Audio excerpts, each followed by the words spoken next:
This week we are going to be looking at making a Parmesan-style cheese. Now, very important, it is Parmesan-style, not Parmesan cheese, Parmesan-style cheese. Now, for that, of course, you are going to want 8 litres of milk. Now, I have already heated up the milk to 32 degrees, which is where we want it. It's going to skim out any fluff before we put in any cultures. Now, everything has been sterilised nicely, and I have a whisk that is going to be coming in handy later on. But to get started, we want to be using a mesophilic. No, we don't. We want to use a thermophilic culture this week. Now, the reason why you want to use a thermophilic is because we are getting this up to a higher temperature than for standard cheeses. It's going to peak up around 52 degrees Celsius, whereas normally for cheeses we take it up to 32, 36. This is going a lot warmer. And we're going to be using a lot more culture. So we have our thermophilic culture. Now this is enough for like 1,000 litres or something. Obviously I do not have 1,000 litres of milk, and the way that I'm going to be doing this, obviously not going to be making enough for 1,000, but we want to use a quarter of a teaspoon of our thermophilic culture. So you want to scatter that in. We're going to let that hydrate nicely. Now I don't want to get this wet because I'm going to need that later on for another special ingredient for making Parmesan-style cheese. Now we've stirred in the culture. Now later on we are going to be adding in some lipase, and that is going to give it its Parmesan-style flavouring. So we're going to let that ripen for around 30 minutes. Then once this has ripened, we'll be back to add in our lipase, our rennet, and I'm going to add in a little bit of calcium as well. I'm going to add that in now, actually. So I'm just going to add in some calcium chloride. Now this is going to add in a little bit more calcium into the milk itself. Just from pasteurization, the calcium can get damaged. It just adds in a little bit of extra calcium. That was 2.5 mils of calcium added, and then once that has ripened, we'll be back to add in our rennet, our lipase. Okay, so the cheese has been ripening. We have our rennet, we have our lipase. Now this is a mixed lipase. You can get it in this lamb, calf, and something else, I think. And this is just the mixed one, so this is the best of all worlds, possibly. They've all got slight different tastes, extras to them. I've just gone for the mix in hopes of, as I say, the best of all. Now this is I believe it's a pre-digestive enzyme, and we want to be adding, once again, a quarter teaspoon. Now you want to dilute this into water first. This is going to give it the piquant flavour, I think is the professional sounding word for it. And into this we want to add 2.5 mils of rennet. Now once again, you can get rennet in multiple different flavours and, well, flavours. It's not a vape. Yeah, you can get it in multiple different variations. You get vegetarian and animal-based. Now I'm trying the animal rennet for the first time. I've never actually tried animal rennet. I've always gone for the vegetarian rennet.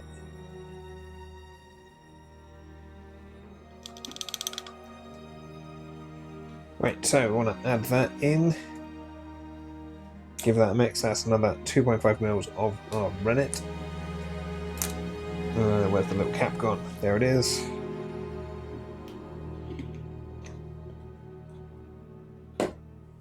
Now, as well, I possibly forgot at the start, but it will be in the description. This is in the UK, green milk or semi-skimmed milk. We're not using whole milk for this. That is something very specific for making Parmesan-Style cheese. You check the strainer for floof and dust, because it has been wrapped in a tea towel. And carefully balance that, give that a good mix. And then we want to add in our lipase rennet mix. And you want to stir this for approximately no more than a minute. And then you want to leave this for around half hour, 45 minutes, just to firm up.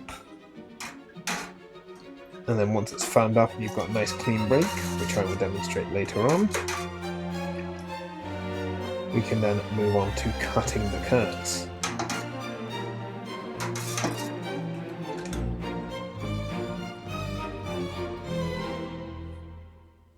Let's try and stop the movement slightly.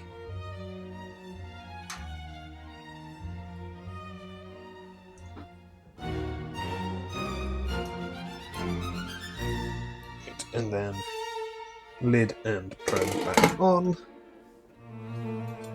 Hide that back under there. And then yes, as I say, we're going to need that whisk later on. But until then, going to let this set up, and then it is going to be curd cutting time, which is always kind of fun. Right, time to check if we have a clean break. Now, it seems to have set up, looking at the thermometer. Right, so for a clean break, it is literally just, you put your finger in, and then you go along, and if it, breaks clean, then that is your clean break. But if it breaks, and you've got like bits coming through, it's not a clean break, so it's feeling pretty set.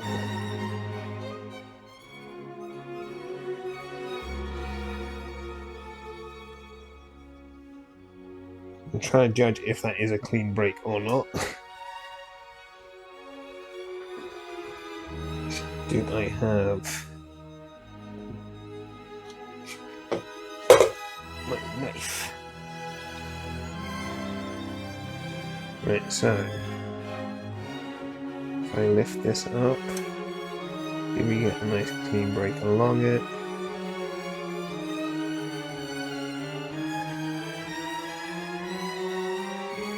I'd say it's kind of a clean break, but kind of a sloppy break at the same time. So I'm going to give it a little bit longer. Okay, so hopefully now we can get our clean break. Right, so it's feeling a bit firmer. Oh yeah. So I don't know how well you're going to be able to see that there.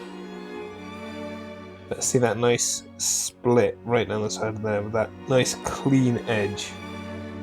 That's what we're after.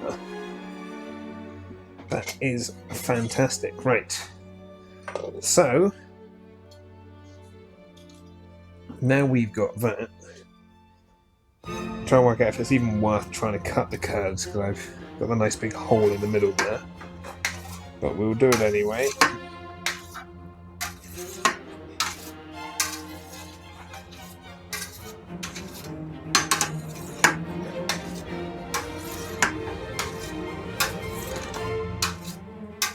So yeah, if you do ever want to make Parmesan, if you do ever want to make Parmesan-style cheese, I would recommend doing it sooner rather than later, because cheddar and things takes like a month, 2 months. You can go for a couple of months if you really want to. Now, Parmesan-style, you're looking at like minimum 6 months. Now, I'm going to try and do this non-vac packed, but I don't want it drying out too much. Obviously, when they make actual Parmesan, it's like massive wheels. I'm going to be making about 1 kilogram. So I don't want it to dry out too much, don't want it to have too much of a thick rind on it. But at the same time, you kind of want that nice rind because it is traditional in this non-traditional style cheese. Right, so just get stabbing, get yapping. So yeah, there's a lot of fun to be had with this cheese, and it's actually going smoother than my creamy Lancashire style. That one I thought was going to be a nice easy one. This one's actually nice and easy. I just want to try and get all of that away from the side as well. Now, as I say, we're not going to be whisking this, we're just going to be stabbing it to get it relatively small. And then we get to stir this for about 10 minutes.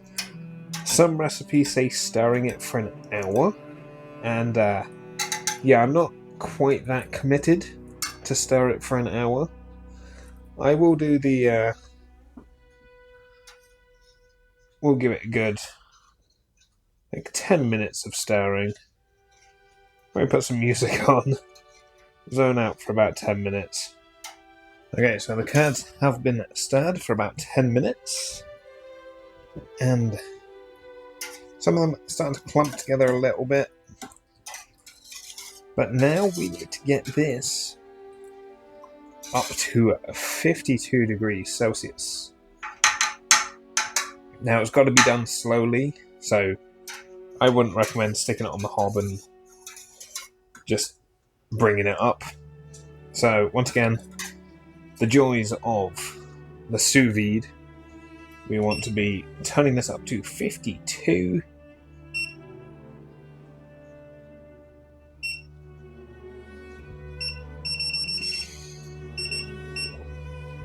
Now I always go a degree or two over, so I'm going to go 2. Just because, yeah, thermodynamics. Now we want to bring this up over the course of about half hour, 45 minutes. So I say nice and slowly. But yeah, I suppose we're doing something like this. We could upset the Parmesan gods. And we could make like a chili Parmesan or something. I don't know how that would work. I don't know if it's legal. I don't know if like I put like a chili pepper in this, then they're going to come and kick my door down. We'll see how this goes. But yeah, this is going to take a long old time, so I'm going to get dinner done. There's something nice and simple today, nice pasta salad, but I will be back once this is up to temperature. But when it is up to temperature, we need to leave it for another 20 minutes. So we need to get it up to temperature over the course of an hour, and then keep it at that temperature for 20 minutes. So you've got to regularly check the timer just to make sure it is at the temperature it needs to be. Also, if you've noticed this is going to be my brining tub, because we're not adding salt to this, we're brining it over the space of like a couple of hours. I think it's like 8 hours, 12 hours. Right, so we are back. These have been up to temperature at 52 degrees Celsius, and they have rested for their 20 minutes that is required. So now it's time to ladle and drain. And I'm going to give them a quick squiz or mix or whatever fun technical terms you want to use. Now this is quite hot, so they have clumped at the bottom a little bit. So we're going to do that to break them up.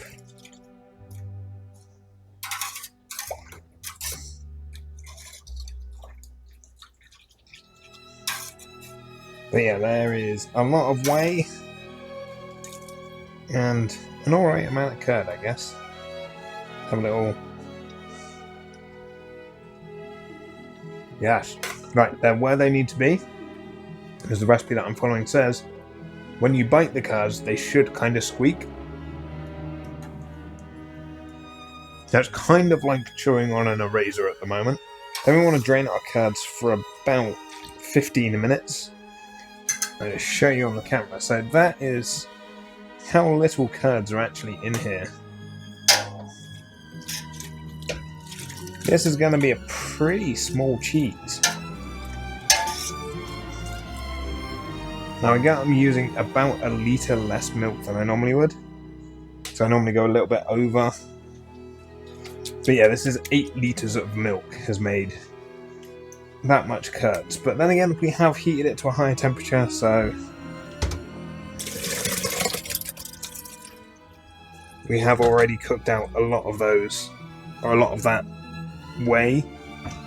So the curds are already at a drier, smaller stage. But yeah, I don't think these need to be hung up to drain. I think they're going to do a good enough job on their own. But we want to make sure to try and get as much of that curd out as possible.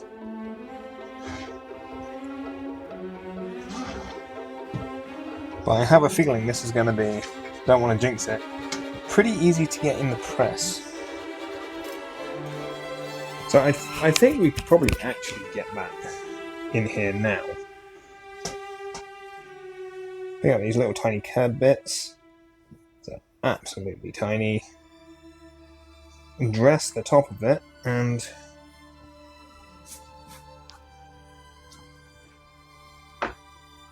so the good news is the liquid coming out of this is very clear, which is what we want. The bad news is we have considerably less cheese than I was expecting. Okay, we are back. I have just noticed that this cheese is going to be tiny. Absolutely tiny. Now it's time to flip it and redress it. It's easier just to send it through. Now I don't know how well this is going to redressed. I'm sorry, I don't know how. That is such a loose cheese at the moment. Boy, I hope this actually compresses down. And then we get to do the old flip and redo. I have just noticed that there is cheesecloth underneath. But that's fine. That's the least of our worries at this point. Anyway, I'll be back in an hour. Right, so the hour-long press is over.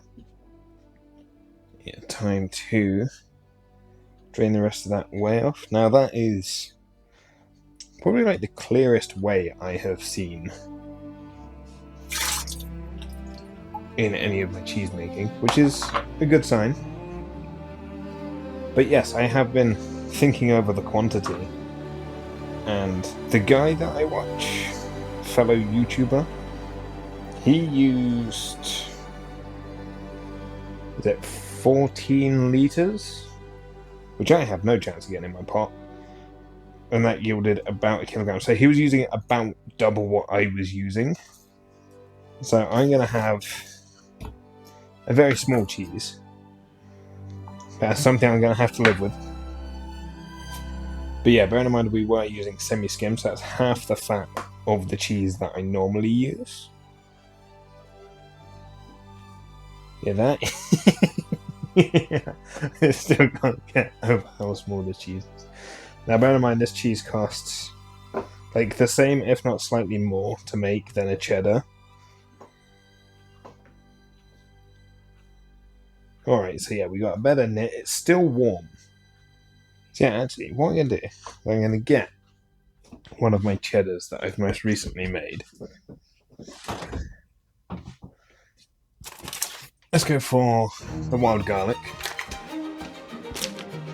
So that's the 5th of the 5th.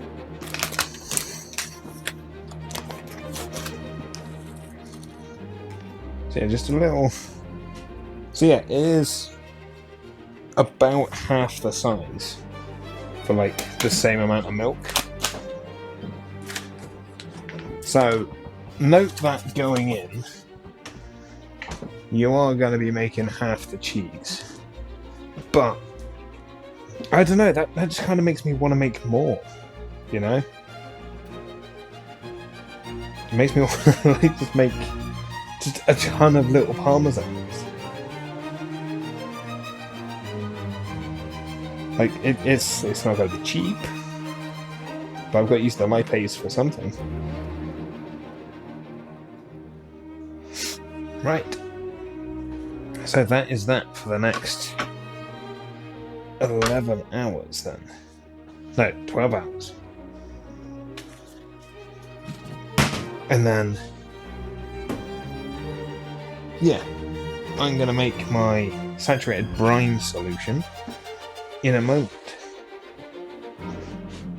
Okay, so, according to this, we want 2 pounds of cheese salt in a gallon of water. A gallon of water is approximately 3.7 litres. Or the other one that I'm going with is 4 litres of water to kilogram of salt. Yeah, so 4 litres of water, kilogram of salt, or 2 pounds to 1 gallon. Now, as for brining, this does vary depending on like which recipe you follow for like how long to brine it for.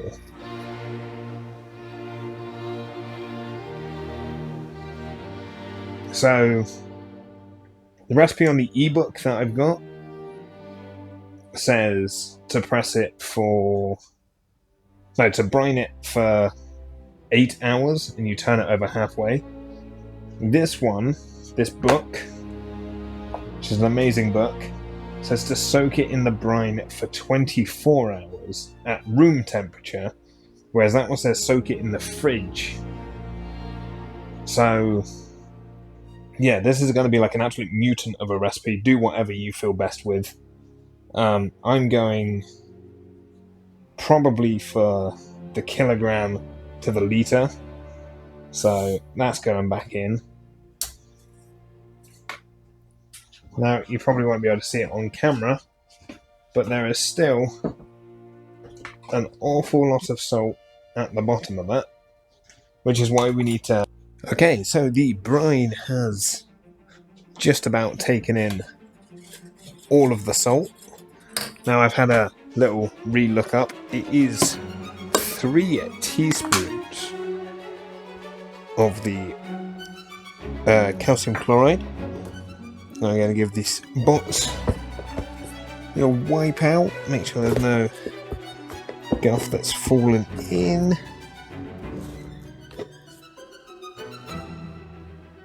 So it's nice and sterile anyway because it's been sterilised, wiped out, and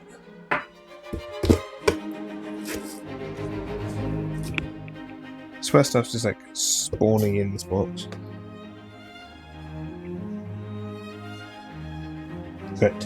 I think we're good. So we're going to add in our calcium chloride.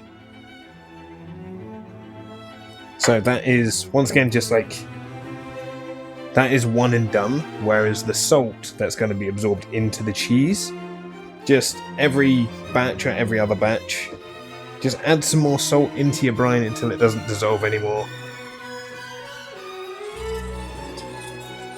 So we are kind of at the point now where in this brine there is still some salt left, but it's about as salty as it's going to get. Alright, so it has been pressing for about 12 or so hours, maybe a little bit more, because I slept rather well last night. Let's have a little look and get it in the brine.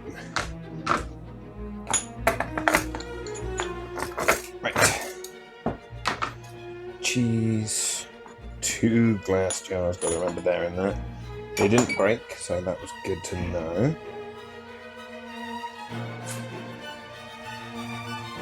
Ooh, that is snug.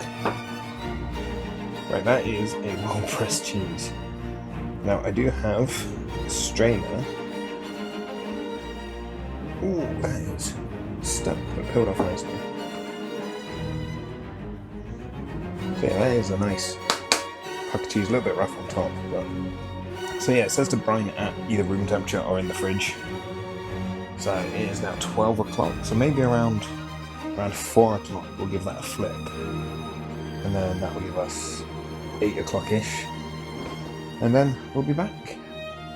Okay, so it has been closer to the 24-hour mark.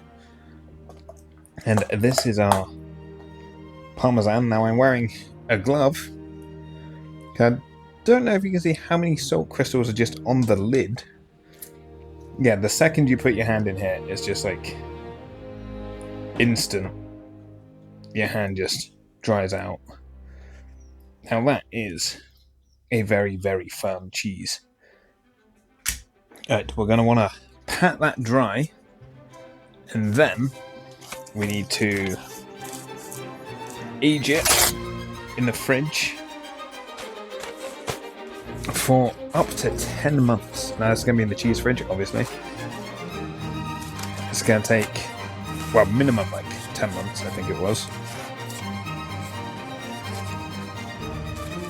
It's a very nice, clean looking cheese. There's salt crystals all over it. So yeah, you've already got... I don't know why I'm doing that. My microphone is attached to me. It's a very, very hard cheese already. You do that with a cheddar, you'll make some dents in it. This is absolutely solid brick of cheese. So yeah, we want to...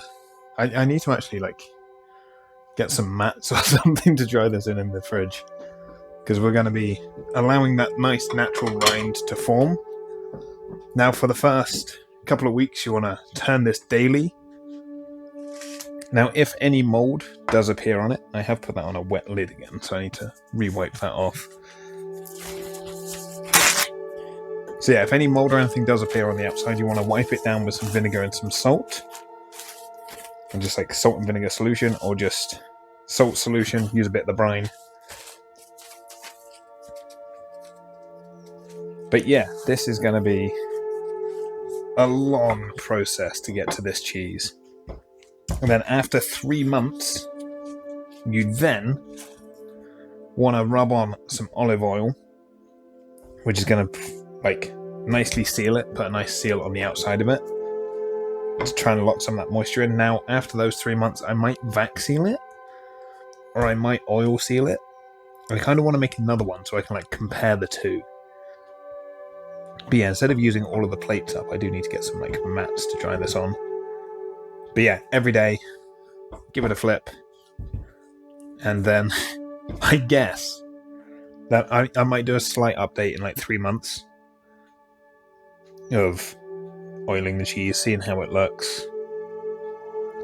But yeah, it's going to be a long old process, and then this time next year we might be tucking into some homemade Parmesan. I do possibly want to make a spicy one, just for giggles, you know.